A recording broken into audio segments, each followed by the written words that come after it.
£866 million. That is the number that ended a bank older than the United States of America. Not a market crash, not a recession. One man, one desk, one city. Barings Bank had survived the Napoleonic Wars, 2 world wars, and more than 2 centuries of financial upheaval. Then, over a single long weekend in February 1995, it was gone. The institution that once helped finance the Louisiana Purchase was sold for £1. How does a 233-year-old bank, the Bank of the British royal family, get destroyed by a single trader working out of Singapore? The answer lives inside one account number, 58888. To understand what happened in Singapore, you have to understand what Barings was and what it believed about itself. Founded in 1762 by Francis Baring, the bank had spent more than 2 centuries cultivating a reputation that went beyond mere finance. It was a pillar of the British establishment. It counted the Queen among its clients. The Economist had once called it one of the 6 great powers of Europe, alongside France, Britain, Russia, Austria, and Prussia. That reputation was not just historical decoration. It was operational capital. It was the reason counterparties trusted Barings without asking too many questions. It was the reason regulators extended a degree of deference that a younger, less storied institution would never have received. And it was, ultimately, the reason the fraud was able to grow as large as it did. Nicholas William Leeson joined Barings in 1989, initially working in the back office in London. He was not from the traditional Barings mould. He had grown up in Watford, the son of a plasterer, and had left school without a mathematics A-level. But he was diligent, detail-oriented, and he understood the administrative machinery of trading in a way that many of his colleagues did not. In 1992, Barings sent him to Singapore to manage the back-office operations of its futures trading subsidiary, Barings Futures Singapore. Within months, he had also obtained a trader's license from the Singapore International Monetary Exchange, known as CIMEX. This was the first structural failure. Leeson now controlled both the execution of trades and the reconciliation of those trades. He was, in effect, supervising himself. The role he was hired to fill was relatively modest, arbitraging price differences in Nikkei 225 futures contracts between the Singapore and Osaka exchanges. The strategy was theoretically low risk. If the same contract traded at slightly different prices on 2 exchanges simultaneously, Barings could buy on one and sell on the other, locking in a small, near-certain profit. It required no directional bet on the market. It generated steady, unremarkable returns. For a time, it worked. Leeson's reported profits were impressive enough that Barings began allocating him more capital and more responsibility. In 1993 and into 1994, he was being credited with generating a substantial portion of the entire firm's annual profit.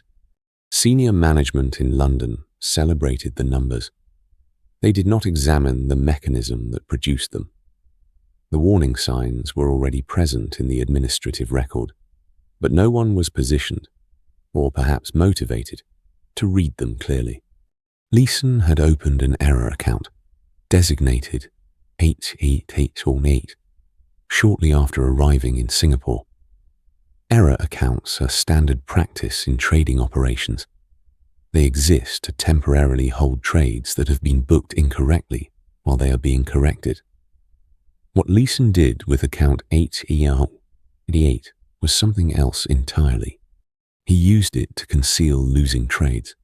removing them from the official books that London could see, and parking them in an account that, by design, sat outside normal reporting lines. By the end of 1992, the losses hidden in account AOS had already reached £2 million. By the end of 1993, that figure had grown to 23 million. The reported profits that London was celebrating were, in their entirety, fictitious. The year 1994 was when the arithmetic of concealment began to collapse under its own weight. Leeson was no longer managing small, correctable errors. He was making large directional bets on Japanese equity markets, and those bets were losing. Each loss required a larger subsequent bet to recover the deficit. Each larger bet created a larger potential loss. The structure was not a trading strategy. It was a compounding liability with no natural ceiling. By the end of 1994, the losses concealed in account 8 in it had reached approximately £208 million. To fund the margin calls that Cymex was generating on his open positions, Leeson needed a continuous flow of cash from London. He obtained it through a mechanism that the subsequent Bank of England report described as a fundamental failure of management control. He submitted funding requests to Barings London that were supported by fabricated documentation, specifically a claimed receivable from a client account purportedly owed by the American securities firm Spear, Leeds and Kellogg. The receivable did not exist. It was a fiction constructed to justify the transfer of funds from London to Singapore. The transfers were approved. According to the Singapore Inspector's report, Barings transferred the equivalent of approximately £742 million to its Singapore operations in the period leading up to the collapse, a sum that exceeded the bank's entire capital base. The Bank of England's own subsequent report found that Barings management in London had received a series of signals that should have prompted serious investigation. In August 1994, an internal audit report had flagged the fact that Leeson controlled both trading and settlement, the precise conflict of interest that made the fraud possible. The recommendation was that the roles be separated. It was not acted upon.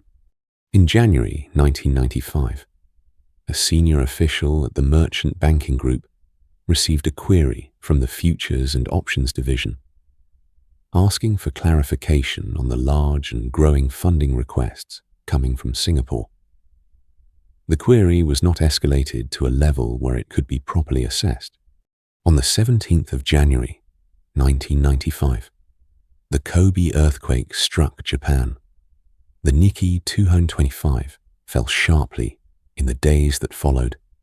Leeson had been holding large, long positions, bets that the Japanese market would rise. The earthquake did not cause the Barings collapse, but it accelerated the timeline of an outcome that was already mathematically inevitable. As the Nikkei fell, Leeson's losses deepened. Rather than closing his positions and accepting a loss that was already catastrophic, he doubled down. He began selling options, both calls and puts, on the Nikkei, a strategy known as a short straddle, which generates premium income in exchange for unlimited exposure.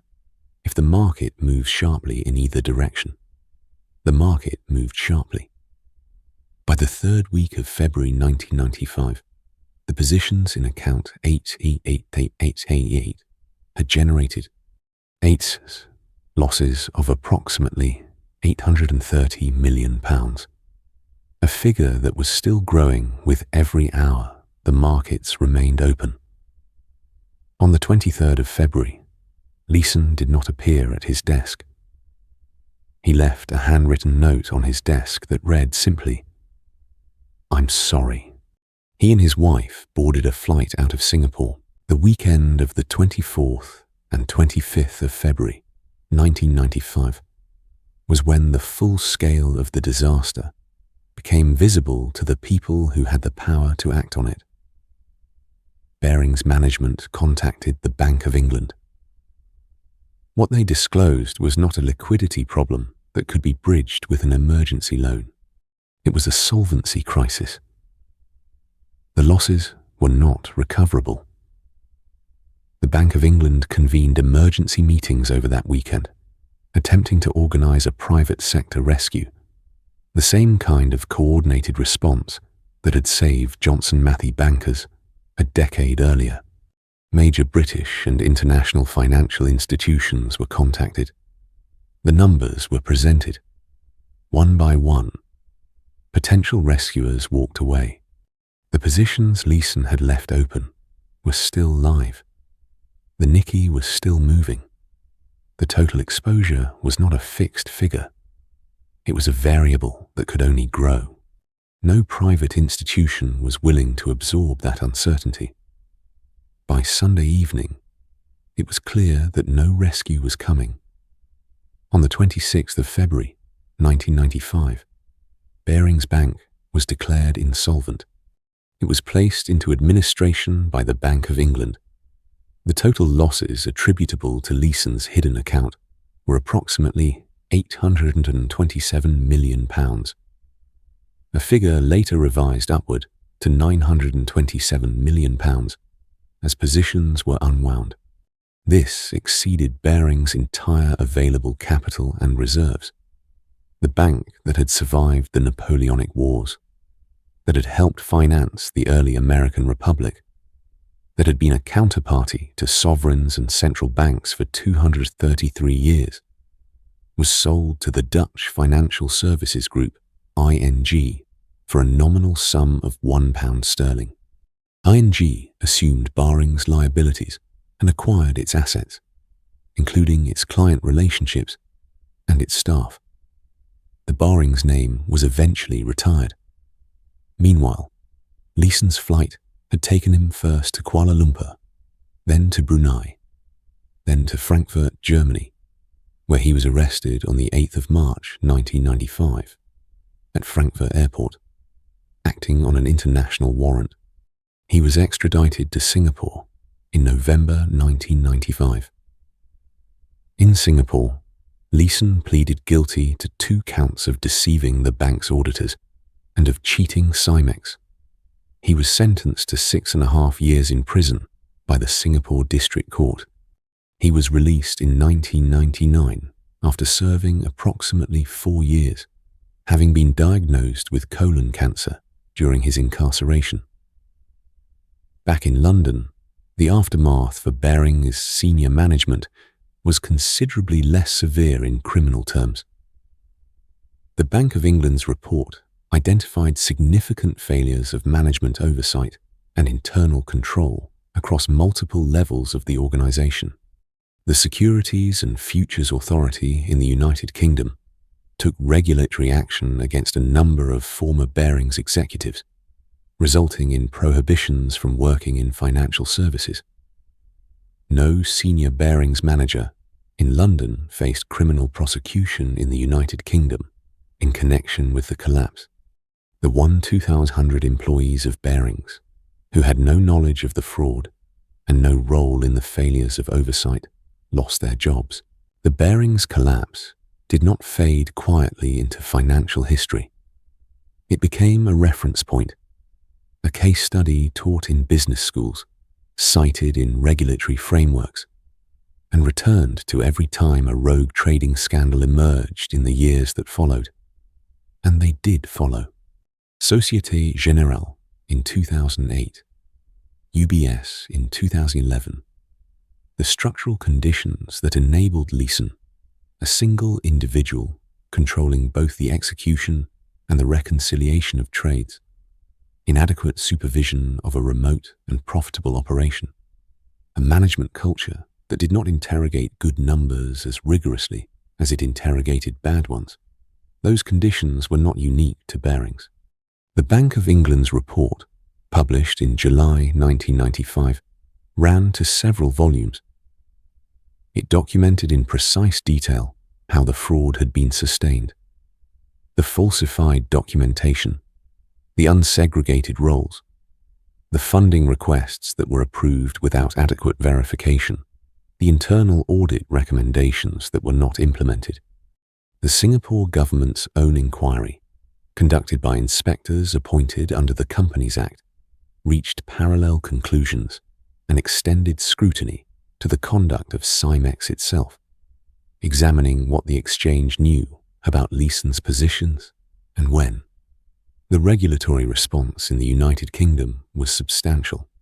The Barings collapse was one of the catalysts for a broader review of financial regulation that contributed, over the following years, to the creation of the Financial Services Authority and to new frameworks requiring the segregation of front office and back office functions, the requirement that no single individual should simultaneously control a trading book and the settlement of that book, a principle that sounds almost self-evident in retrospect, was codified and reinforced across the industry as a direct consequence of what happened in Singapore. ING's ownership of the Barings assets lasted until 1995, when it integrated the business fully. The Barings name, which had carried weight in financial markets for 2 1/3 centuries, was gradually wound down. Baring Asset Management continued as a separate entity for a period before being sold. The private client business that had served the British royal family and generations of wealthy clients was absorbed and restructured. For the 1,200 employees who had arrived at work on a Monday morning in February 1995 to find their institution insolvent, the aftermath was the disruption of careers built over years and decades. Many found positions at ING or at other financial institutions, but the institution they had worked for, the one with the history, the relationships and the name, no longer existed. The lesson that the Barings case leaves in the record is precise and structural. A control system that is operated by the person it is designed to control is not a control system. It is a permission structure